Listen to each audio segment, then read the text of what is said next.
Welcome to the Catalyst Sale Podcast. Many of us struggle with sales, whether it's from confidence, comfort, and just not wanting to be salesy.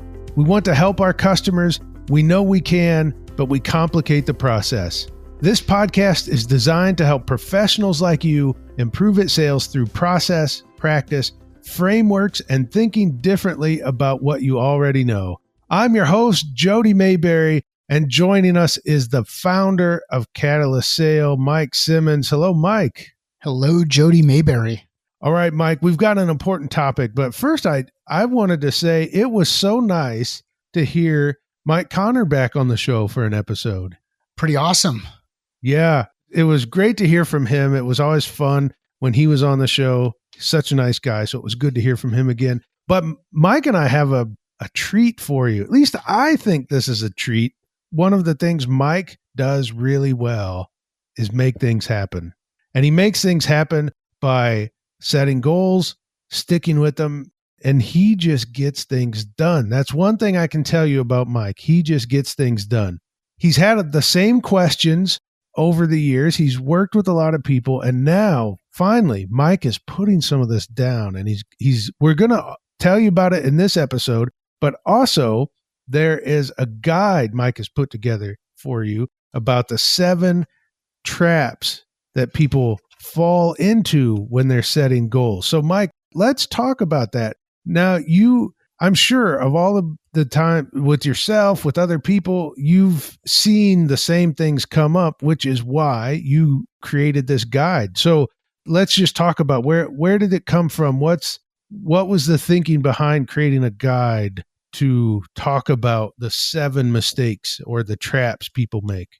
It's just so many times you talk with people and you find out that, either they're like a ship without a rudder. They're just kind of going around and around in circles. I guess with a rudder, you'd have to have a rudder to go around and around in circles as a ship. But you go through this process of, hey, I'm not actually moving forward. I'm running into the same things over and over again. I continue to be faced with the same challenges. Other things like I'm just not goal oriented. And you kind of go through and you say, well, okay, this is a common theme that we see for folks. Not everybody thinks of themselves as being goal oriented. Not everybody thinks of themselves as being highly competitive. Not everybody thinks of themselves as being X, Y, or Z. But I will challenge you that if I ask you this question, is there something you want to accomplish today? Did you accomplish something yesterday? 9 times out of 10, you're going to say that you accomplished something. And if you say you didn't accomplish or there isn't something you want to accomplish, then it's kind of turns into, well, why are we having this conversation? Why are we on the phone? Why are we talking with each other?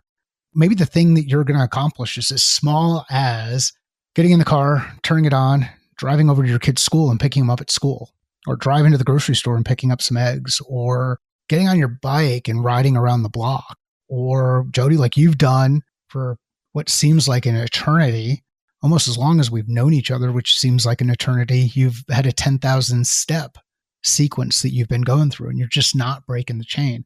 Unless for some reason you broke the chain between now and the last time we talked with each other, and I didn't realize that. But like there are things that we all do, and the reasons that we all do these things. Imagine if you put a little bit of structure behind it, how much more could you accomplish? The streak is not broken, by the way. I would have to pull up my spreadsheet to know how many days, but more than 4.5 years of 10,000 steps a day. And I hadn't thought of it Mike said a sequence, but Mike thinks a little different about these things. I guess that's exactly what it is. It's a goal, and it's a sequence of events to get to that goal, or a sequence of steps, literally in this case, to reach that goal. So I'm going to pull up this guide that Mike has created. We generally call it the 7 traps, but on the guide itself, it says 7 crucial mistakes that keep you from winning. And the first trap is being vague with your goals. Now, Mike, we're not going to go through every one. I'm going to pick 2, maybe 3, and we're just going to go over those. And then if someone wants the guide, they can download the guide and find out the rest. And since we're there, where can we get this guide? If you go to catalystsale.com/traps, you'll have the guide, and we'll include links in the show notes, but it's catalystsale.com/traps. Okay, the first one, being vague with your goals. Why is this a trap? Well, imagine like this scenario where you say, okay, what are you trying to do? What are you working on? Well, I want to grow my business. I'd like to lose weight. I want to get in shape. Okay, those are pretty soft. It's really, so grow your business. You go from making $100 last year to making $101 this year. You grew your business. You bring on 2 new customers, but don't make any more money. You've grown your business. You've added the number of customers. You increase the number of products you deliver to the market. You've grown your business, but what's the impact? What did you actually do? And the example I use in the traps guide in this traps document is around the I want to lose weight, because that's just one of the ones that's most common. And I've been public about what I've struggled with relative to dropping 10 to 15 pounds.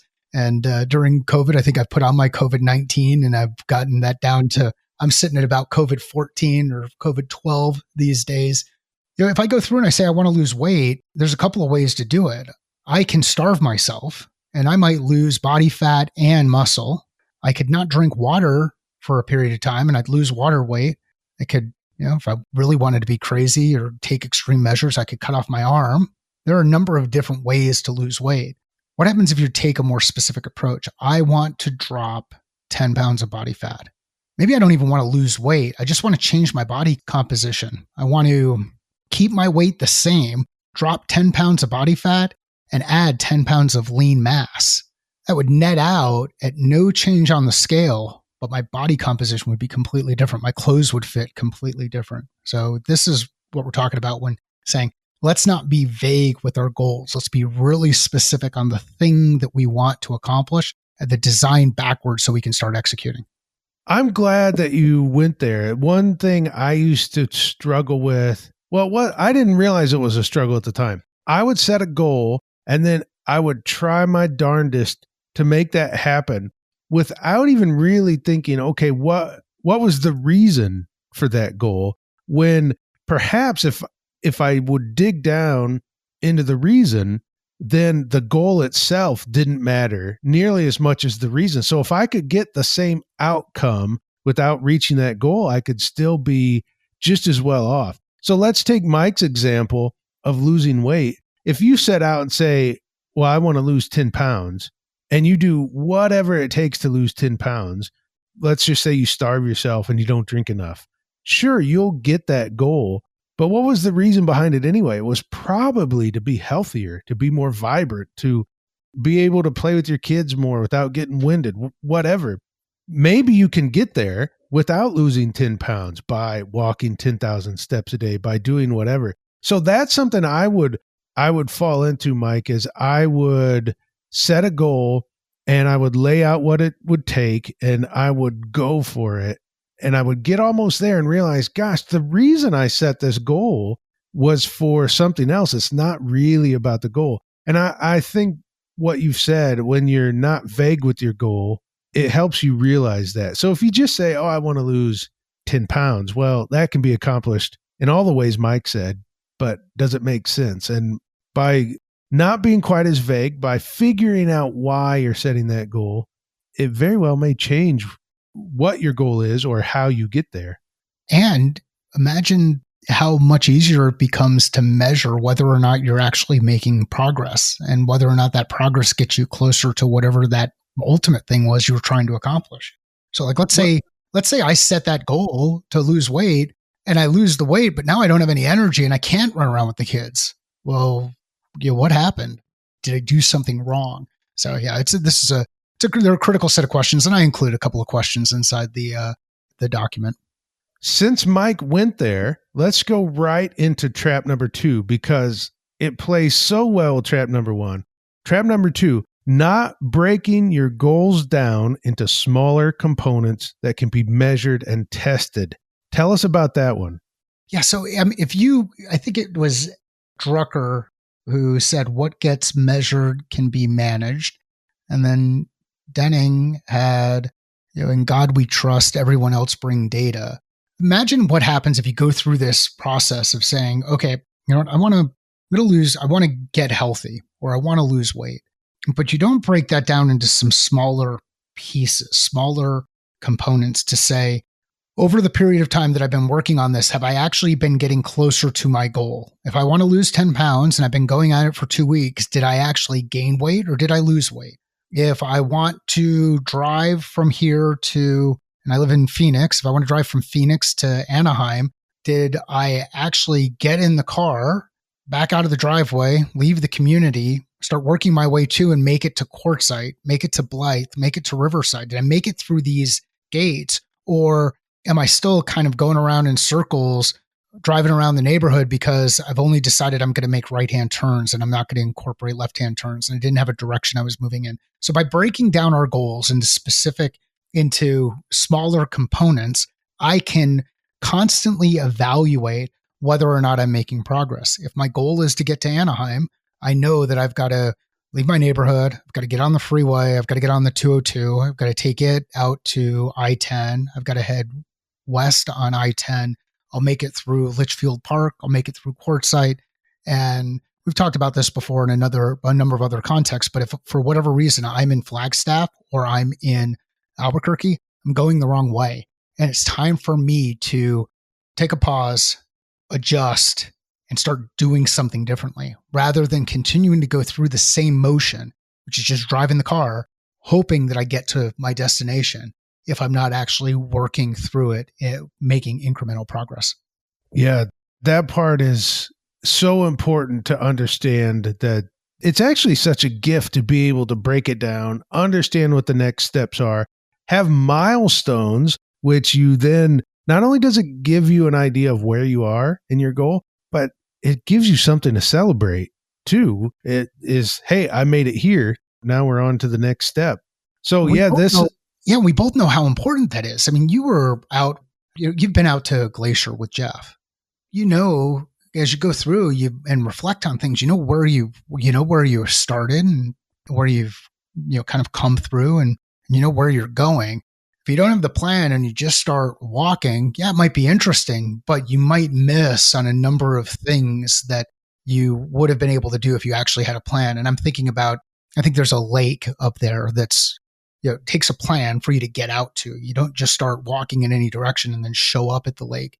How are you designing so that you can execute? And in the document, in the PDF, I talk about 3 ways to work toward this idea of health and weight loss and dropping body fat, dropping 10 pounds of body fat. And the 3 examples I gave are, hey, I can do this through diet, I can do it through sleep, and I can do it through moving more. That at least gives me some area where I can focus my time, energy, and attention and start actually executing. And if I do all of those things well, let's say my diet is great, but I'm not dropping that weight in the way that I want to, I'm not dropping body fat, then maybe it's not a diet thing. Maybe it's something else. And then I can start to deconstruct, I can compartmentalize, I can focus attention for testing, limit the number of variables, and focus on something like sleep or moving more. So this applies in so many different contexts. And I think it's important to reinforce it in the context of goal setting and execution here. I want to pull out one more trap. If you want the rest of them, get the guide, get this document. But the next one is one that I think I see a lot of people struggle with. It's trap number 4. As soon as I fail, I'm done. Talk to us about that one, Mike. Yeah, I mean, failure stinks. Like it's frustrating. Yeah, I shared. I'd like to drop body fat. My stress level's through the roof. I've got a number of different things I'm working on. Other things get prioritized. If I allow every failure to create a situation where I start backsliding or spiraling backward, then I'm never going to accomplish anything that I want to accomplish, or I'm going to create so much more risk in being able to accomplish those things. Remember, every day is a new day. Every test is a new test. Everything that you accomplish next is something that wasn't there just beforehand. So, I think Disney talks about it in the context of keep moving forward. Keep moving forward. Look at the failure as a lesson that you learn from, and then put the controls in place to help you not succumb or not fall victim to those failures. And what's even more interesting and more exciting about this, if you've done some work, if you've started moving things forward, you're in a better place than you were yesterday. Even if you failed, you still have made some kind of progress. You may not have hit the weight loss goal or the drive to Anaheim or the go pick up eggs at the grocery store goal or pick up the kid at school on time and get out of the house so you can do it. But what you've done is you've identified areas where your gaps are. You've identified areas that you can focus on next, and you've moved things forward. Okay, so this has been a great taste of the traps that we all struggle with when it comes to setting goals. Mike has been there. He's documented it. Knowing Mike, he has a spreadsheet for most of his goals because that's how Mike is. And this is just a great way to understand. And once you understand what the traps are, you can avoid them, and it's going to move you closer to accomplishing what you're trying to accomplish. Mike, remind us again, where can we get this guide? You can look at the show notes. We'll have them there. And you can also just go to catalystsale.com/traps. And you'll have the link right there. It'll take you to the landing page where we've got this form. And if you don't remember catalystsale.com/traps, or you can't get to a point where you're clicking on the link, just send a message via Twitter at @CatalystSale, and I will include the link for you. Fantastic. Thank you so much, Mike. And thank you for listening to the Catalyst Sale podcast.